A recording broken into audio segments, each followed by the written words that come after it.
ए स्त्री, उठो। हमारे महाराज देवी की पूजा के लिए पधार रहे हैं। इस समय कोई साधारण व्यक्ति इस प्रांगण में नहीं बैठ सकता।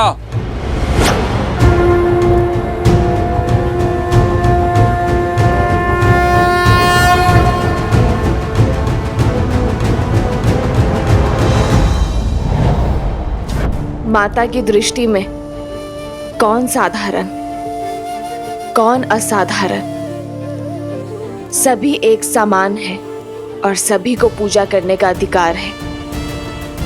अभी मेरी पूजा संपन्न नहीं हुई है। जब मेरी पूजा संपन्न होगी तभी उठ सकती हूं मैं। अच्छा, एक साधारण सी स्त्री होकर हमसे तर्क वितर्क का दुस्साहस।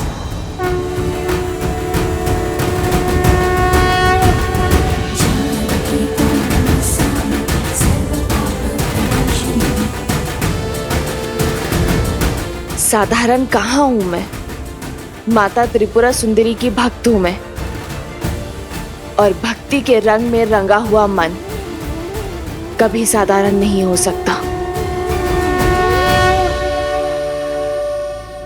क्या तुम नहीं जानती मैं किसकी बात कर रहा हूं? यहाँ के महाराज श्री धन्यमाली पूजा के लिए पधार रहे हैं, और हमारे महाराज के अपमान का दंड तुम्हारे जीवन का अंत है। माता त्रिपुरा सुंदरी जगत जननी है, किसी राज्य की संपत्ति नहीं है। ये मंदिर मेरी माता का है और मैं यहाँ पूजा उनकी आज्ञा से ही करने आई हूँ। तुम्हारे राजा के आने से पहले मेरी पूजा संपन्न हो जाएगी और तब तक ये मंदिर मेरी माता का है। एक पुत्री को उसकी इच्छा के विरुद्ध उसकी माता के मंदिर से निकालने का अधिकार किसी को नहीं है।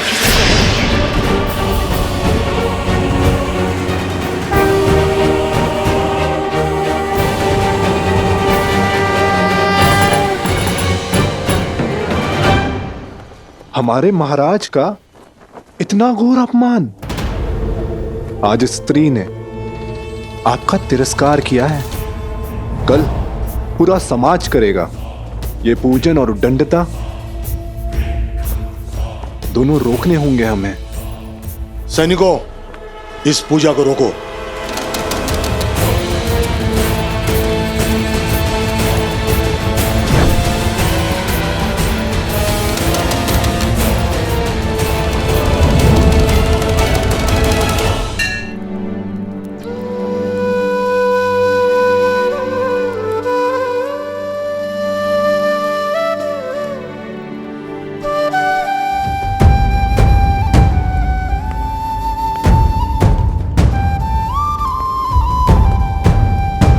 लक्ष्मण कहाँ है? वो तो सूर्योदय के साथ ही निकल गए हैं उन ऋषि कुमारों को खोजने। परंतु उसने तो आश्रम के लोगों से बात की थी और उन्हें सूर्यास्त तक का समय दिया था। जी, वो एक गुप्तचर की सूचना थी कि उन्हें रात्रि में पूर्व दिशा में देखा था। बस ये सुनते ही राजकुमार उस ओर चल पड़े।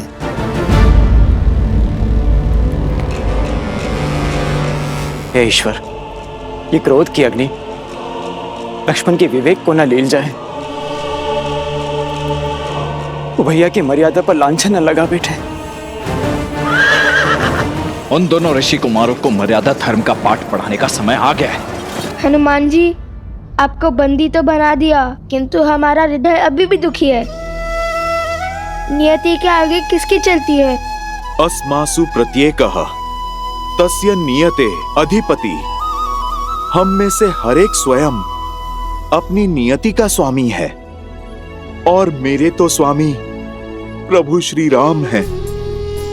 अर्थात ये नियति उन्होंने चुनी है, तो मेरे लिए ये तो प्रसाद है। बालकों, आप वो कार्य करने जा रहे हो जो ये हनुमान भी ना कर सका। आगे बढ़ो बालकों। अब हमें आज्ञा दीजिए। अब हमें आश्रम जाना होगा। माता हमारी प्रतीक्षा कर रही होगी। आप बताइए आप क्या खाएंगे? आप मेरे भोजन की छोड़िए, अपने लक्ष्य की ओर जाइए।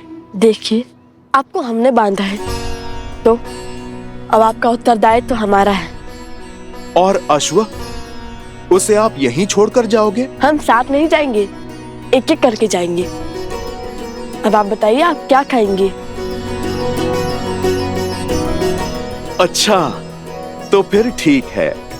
मुझे तो अनेक वस्तुएं प्रिय हैं, जैसे कि खीर, मालपुआ, दही, मक्खन, केले, लड्डू। बस बस बस बस बस, आज के लिए इतना बहुत हुआ।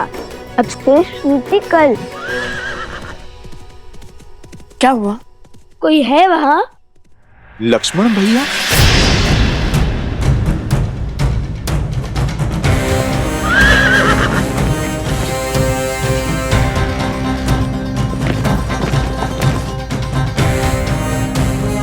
लगता है कि माता को तनिक और प्रतीक्षा करनी होगी। और आप भी। अब राज अनुज से भेंट होने के पश्चात ही आपका भोजन आ पाएगा।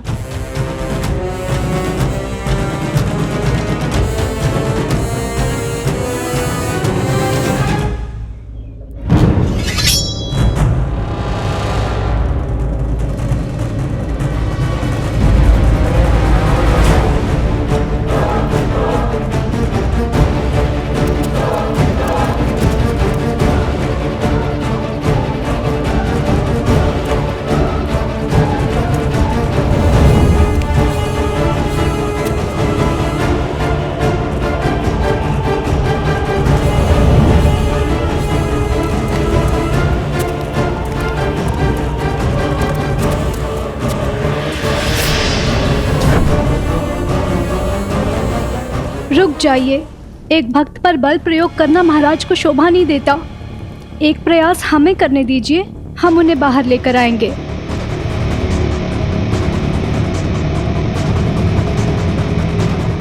देवी, आप अपनी पूजा बाद में संपन्न कर लीजिएगा। अभी आप चलिए, न जाने आज सैनिकों को क्या हो गया है, वो हिंसक हो रहे हैं।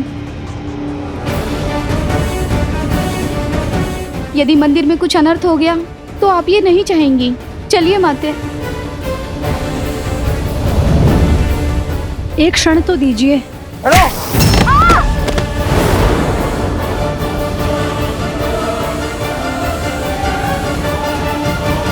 क्षमा करना माता। जानकी त्वां नमस्यामि सर्व पाप प्रणाशिनी।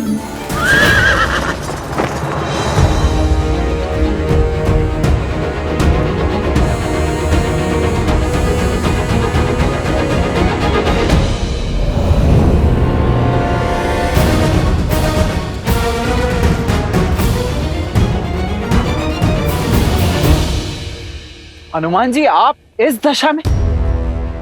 जो कार्य करने का साहस तीनों लोकों में किसी के पास नहीं, वो इन दोनों बालकों ने कर लिया। आपको परास्त करके आपको बंदी बना लिया, ये कैसे संभव है हनुमान जी? इन्होंने मुझे उस बंधन में बांध लिया जिसे मैं तो क्या कोई भी नहीं तोड़ सकता। सीता राम के बंधन में। आप ही बताइए, भला मैं कैसे तोड़ूं उस बंधन को? ना ये जीते हैं और ना ही मैं हारा। बस आप यही समझ लीजिए कि सीताराम ही जीत गए। भक्त है ना आप हनुमान जी, तभी इन दोनों बालकों ने आपको अपनी बातों में उलझा लिया है। परंतु मैं अयोध्या का सेनापति हूं, और सेनापति होने के नाते मैं इन दोनों को अंतिम चेतावनी देता हूं। अश्व मुझे सौंप दो और हनुमान जी को भी मुक्त करो। लक्ष्मण जी, फिर वही बात, देख नहीं रहे? आपसे पहले हनुमान जी ने भी यही अटकी थी। हम अश्व नहीं देंगे। दे भी सकते हैं, किंतु पहले आपको एक कार्य करना होगा।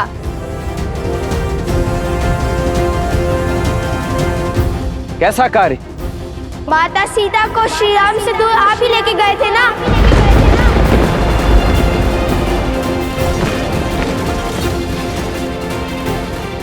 उन्हें महलों के सुख से वन के दुख में ढकेलने का दायित्व आपको ही मिला था ना?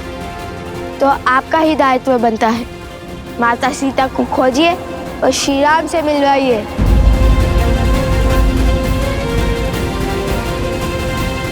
ये काम कीजिए और प्रसन्नता से ये अश्व और हनुमान जी दोनों को ले जाइए।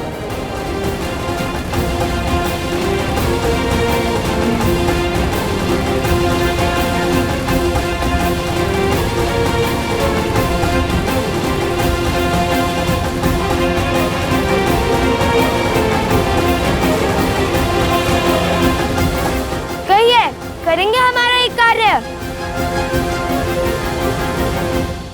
आप राजा हैं। लो, ये हमारे राजा को भी नहीं जानती, नहीं जानती कितने महान है हमारे महाराज। राजा वो होता है जो प्रजा का कष्ट दूर करे, ना कि उन्हें कष्ट दे। राजा प्रजा का सेवक होता है और जो स्वयं को प्रजा का स्वामी समझे वो राजा कहलाने का अधिकार खो देता है।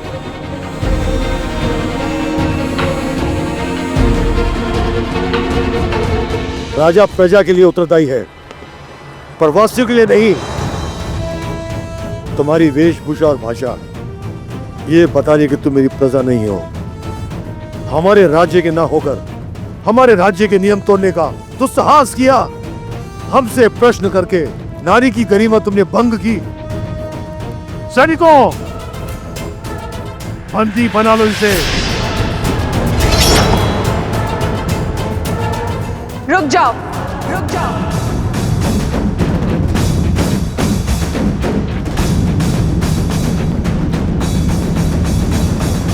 तो तुमने ये अश्व श्री राम और भाभी माँ को एक करने के लिए पकड़ा है? हाँ, हमें इन वनवासियों को पुष्पों को बांधने में कोई आनंद नहीं है।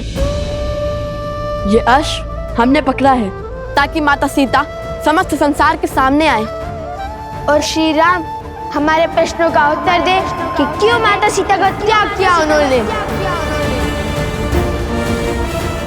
और श्री राम को जिनकी हम पूजा करते थे, और श्री राम को जिनका सम्मान हमारे लिए सर्वप्रिय था, जिनके आदर्शों को हमने वेदों की भांति अपनाया, जिनकी राम कथा को गा गा कर हम ये समझते रहे कि वे सबसे बड़ा पुण्य कर रहे हैं। हम उन श्री राम से पूछना चाहते हैं कि जिन देवी सीता ने उनके साथ 14 वर्ष काटे, रावण की संपन्नता को नकार दिया, जिन्होंने अपनी पवित्रता की प्रमाण के लिए स्वयं अग्नि परीक्षा दी, ऐसी प्रेम और समर्पण की मूर्त देवी सीता को क्यों ठुकरा दिया उन्होंने? क्यों त्याग दिया उन्होंने? बस बस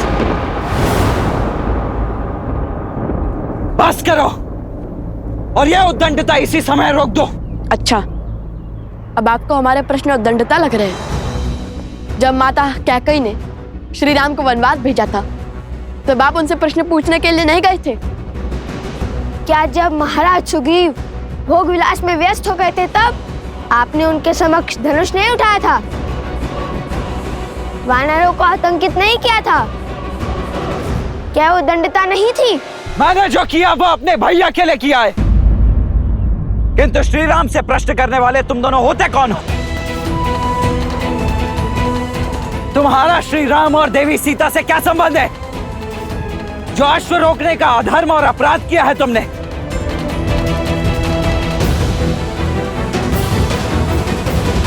एक और संसार के सम्राट श्री राम हैं, जो नारियों के समान अधिकार की बातें करते हैं, और दूसरी ओर तुम जो स्वयं श्री राम के अधीन होकर एक नारी को बंदी बनाना चाहते हो क्योंकि उसने तुम्हारे अधर्म पर प्रश्न उठाया। सदा स्त्री के प्रश्न वो शस्त्र क्यों बन जाते हैं जिससे पुरुष का अहंकार घायल हो? क्यों आज भी पुरुष की दृष्टि में नारी निम्न है? स्मरण रहे, एक स्त्री की शक्ति और ध्वनि दबाकर कोई भी देश या राज्य आगे नहीं बढ़ सकता। इसलिए एक स्त्री का विनम्र आग्रह है कि अपनी सोच बदल दीजिए। हर सीमा लांघ चुकी हो तुम। अब तुम कारागृह की बंदी नहीं बनोगी, मुक्ति पाओगी, जीवन चक्र से मुक्ति। मेरी पूजा अभी शेष है। बिना मेरी पूजा संपन्न हुए मुझे इस मंदिर प्रांगण से ले जाना असंभव है। देखते हैं कौन बचाता है तुम्हें। मेरा धर्म, मेरा कर्म और मेरी भक्ति बचाएगी मुझे। जिसके मन में भक्ति, धर्म और कर्म समाया हो, उसे किसी और के संरक्षण की आवश्यकता नहीं।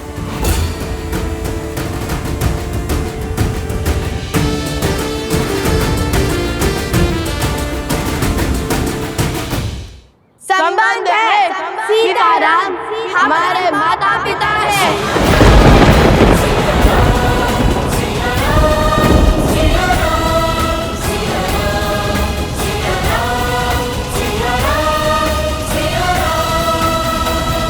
तुम्हारे माता पिता? भूल गए? महाराज ने स्वयं कहा था कि महारानी सीता प्रजा की माता सम्मान है, इसलिए हम उन्हें माता सीता बुला सकते हैं। महारानी तो संपूर्ण राष्ट्र की माता होती है, आप महारानी सीता को माता कह सकते हैं। और हर संतान का अधिकार है अपने माता पिता को एक साथ देखना, दुविधा में उनसे अपने प्रश्न पूछना। ये कैसा अपराध और कैसा धर्म है? तो आप हमें बताइए, किस पे कैसा धर्म, कैसा अपराध? फिर भी यदि हम आपकी दृष्टि में अपराधी है तो उठाइए अपना धनुष और कीजिए अपना कर्म संपन्न। धर्म की दुहाई देकर अपने अपराध के दंड से बच नहीं पाओगे तो। किंतु जिस मन में मेरे भैया भाभी को एक करने की इच्छा ने जन्म लिया है, उसे एक अंतिम अवसर तो अवश्य दूंगा मैं। अवसर तो हमने दिया था आपको अपनी भूल को सुधारने का, किंतु अब ऐसा लगता है शब्दों का नहीं, शस्त्रों को बोलने का समय आ गया है। लक्ष्मण भैया, इनका मार्ग अनुचित हो सकता है, किंतु लक्ष्य नहीं। आप मेरी बात मानिए और समर्पण कर दीजिए। इन अबोध बालकों से भला कैसा युद्ध? कभी कभी विजय युद्ध से नहीं, समर्पण से होती है। हनुमान जी, मैं आपको तनिक कटु बोलूंगा, परंतु उसका बुरा मत मानिएगा।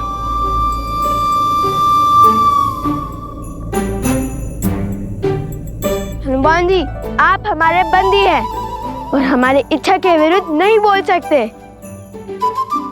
और हाँ, हमें अबोध बोलने और समझने की भूल पुनः मत कीजिएगा।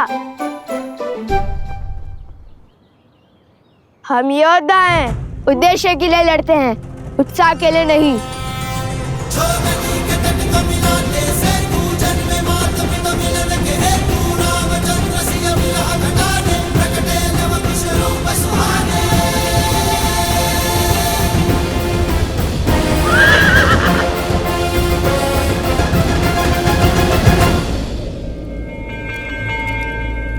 जाओ, इसका अंत कर दो और संसार की स्त्री के लिए उसकी सीमा का उदाहरण सिद्ध करो।